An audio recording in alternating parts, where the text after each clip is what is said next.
Welcome back to Unapologetically Woman. We're celebrating phenomenal women all across Kentucky who make no apologies for their perspectives or the impact that they're making in the community. Today we're celebrating Dr. Janeth Ceballos. Janeth is a wife, a mom, a pediatrician, and an Associate Professor of Pediatrics at the University of Kentucky. Unapologetically Woman, Janeth Ceballos, that's you. Welcome to the show. Thank you so much, Sharon, for having me here. It's really an honor to be here, and especially among those previous wonderful women that had me here. Well, we're glad to celebrate you. So, from Columbia to Lexington. Yes. Tell us about how that happened. Wow, it's been a journey. My husband and I came to the States 18 years ago. We came here for different circumstances back in Colombia, violence and other things. Then we ended up in Miami. I stayed there for a few months, practiced my English, improved my English over there, and then moved to North Carolina. North Carolina, I was very lucky to work at Duke University as a community person. I worked with immigrant families and I did home visits. And it was a beautiful program that enhanced the early childhood relationship between the parents and children, and it aimed to decrease child maltreatment. So I worked with these wonderful immigrant families for 2 years. And that was one of a great experience of coming here. Yes, and of course one of the experiences that inspired me to be a pediatrician. So now, did you go to medical school in the States or did you go to medical school in Colombia? How did that work? Colombia. I went to medical school in Colombia. I actually did my residency training in family medicine in Colombia. Then as physician, my husband is a physician too, we both came to the States. But before being able to be a physician here, I have to do a lot of things, a lot of training and taking board certifications, do a residency training again.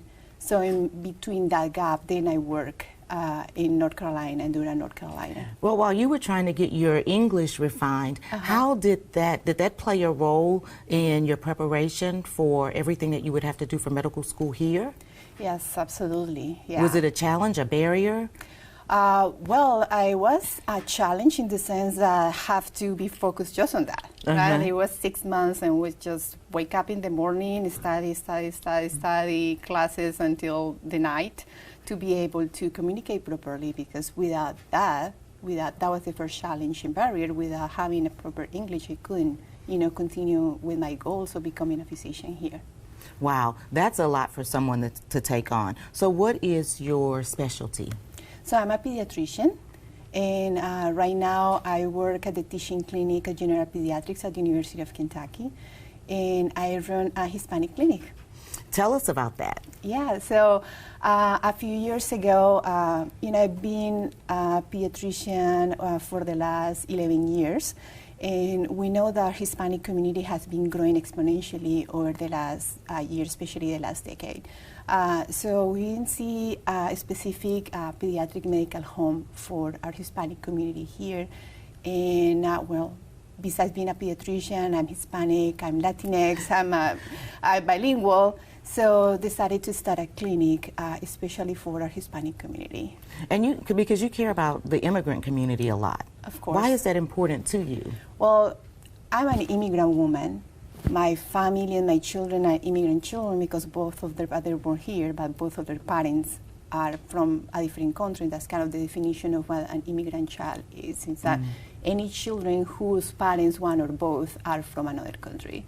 So from my family and my life, it's one of the reasons why I care so much. And I also, since working in North Carolina and then here, I've seen the struggles of immigrant families, and I've seen their loving families, their strengths, and how much they fight and they work to give the best to their children. So that's one of my passions, to work for them and help just a tiny bit into their wellness. And do you think that in Lexington in general that we have enough services, healthcare services, for immigrants and people that just necessarily don't speak the language? We don't. What are your thoughts about that? Yeah, we don't. We definitely, our immigrant population, not just Hispanics, but I mean, we have immigrants from all over the world here in Lexington. It's my understanding that Lexington, there's people who speak about 200 different languages. That's right. So that's about the amount of, people, immigrant people that we have from all over the world. And no, there is not enough services. There are many places who provide interpretation, but that is not enough because that is not culturally sensitive to their needs. Well, and I think that research shows that when you are able to identify with your pediatrician or your physician, that you have a better relationship and better results. Right, you have a rapport, and then you can trust that person, follow the directions, and the person or family relationship with their physician is very important. If you trust that physician, is, as you said, you relate with that physician. Especially for pediatricians also. I think as pediatricians we're also role models for the children we care for. So that is a very important also point in which we need more physicians and more pediatricians that look like our population too, more diverse. And what do you think we can do to increase that number of diverse pediatricians? Well, and physicians in general, what can we do? There are, among the medical, we have to start from the beginning, from children in their schools, making sure that the children of diverse background have the opportunities to get an education and to dream big, to bring that, dream that they can go to college. They can do whatever they want, and they can, as an option for them, is become doctors. So starting in elementary school is very important to promote that diverse children can get education and can get resources. And later on, they're, from college and then medical school. For example, the University of Kentucky is working towards that, to increasing the diversity of the medical school right now in their class. So there's just a lot of steps to take into consideration, but starting with elementary school is very important. And representation matters because if you can't see it, it's too hard to dream it. Exactly. And so being able to see somebody in a role that you might be interested in makes it more available to you. Exactly. For example, one of my patients that I've been seeing since he's little, there is a teenager, 16-year-old, and then I usually ask my teenagers, what do you want to do when you grow up? You're finishing high school, then what are you going to do? And then he said, well, I want to be like you. And that to me is just so, it makes me so happy and so rewarding because I've been, being a role model to a person is a great responsibility, but at the same time, it just gives me, it's so rewarding to that it melts your heart when you're able to see that you've made an influence on somebody in that way. Yes, that he's a Hispanic boy with a lot of struggles in family, so seeing that he has those dreams is, just makes my day. Wow, yeah. That's a big deal. So, but you're also a busy woman because you advocate a lot.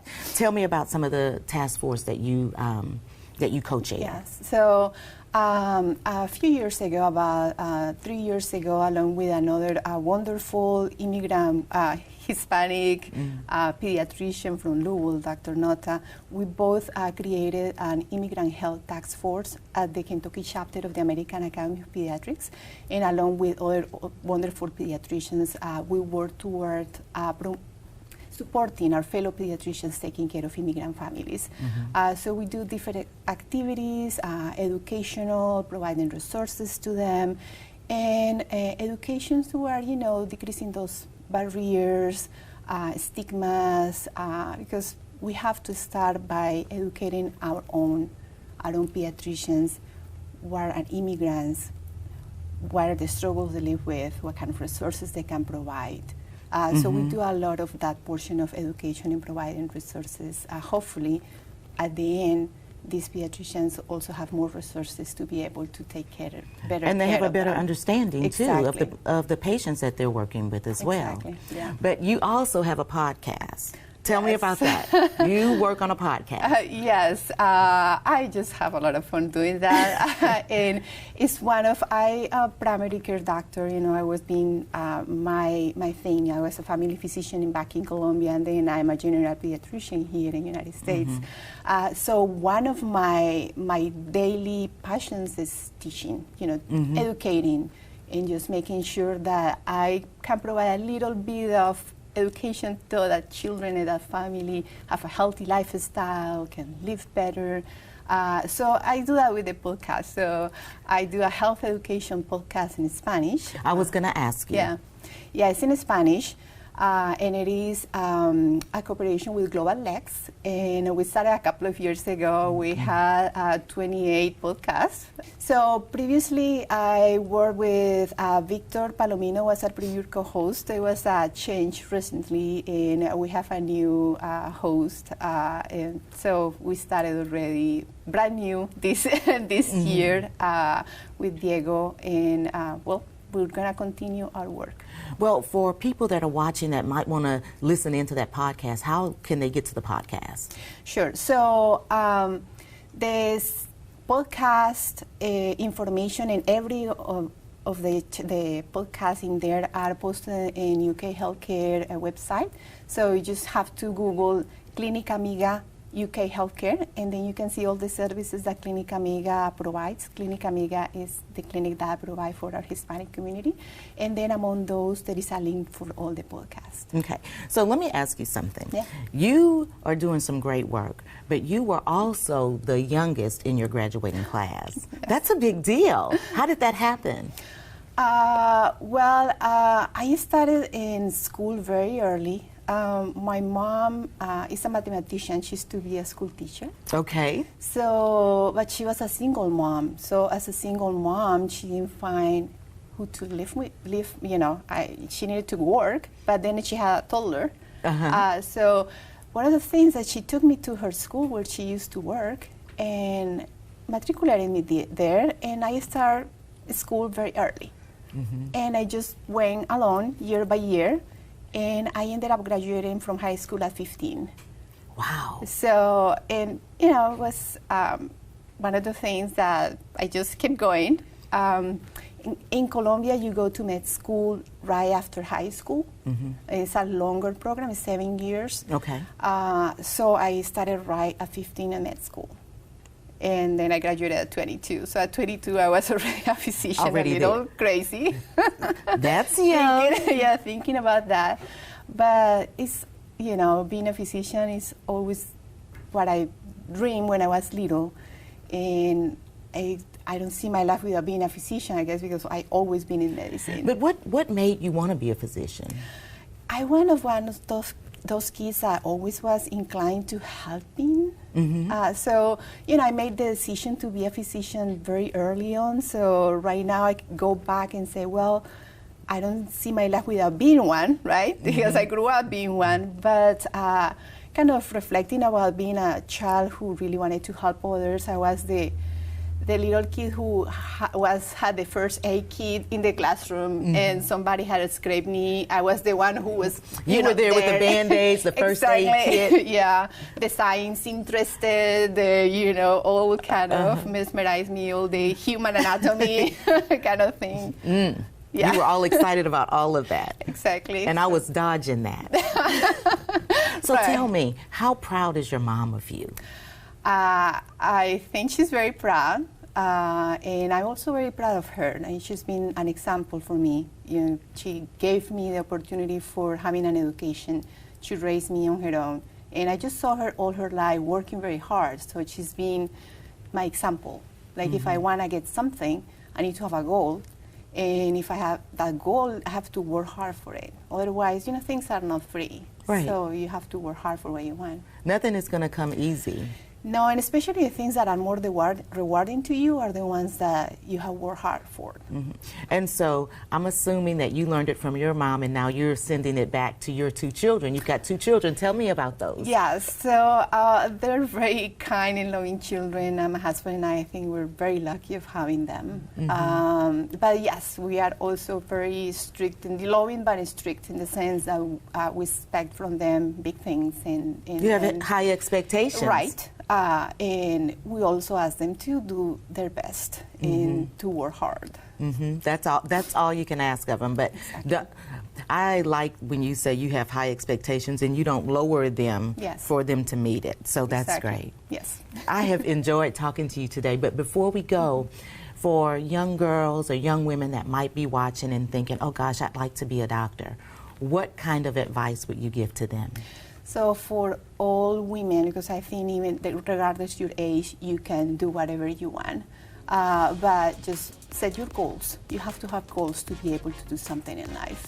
And then work hard for them and know that you can do it and take those opportunities that life presents to you and know that you can do it. Because a man wouldn't doubt it. They will take the opportunity. A woman usually doubt it, but don't. Just take it. Wow, I love that. Thanks for joining us today. Thank you so much. So nice to meet you. Thank you. Continue to watch us as we celebrate other phenomenal women just like Janeth, who is making changes in the community and working to strengthen the community one step at a time. Continue to watch and we'll see you soon. Bye-bye.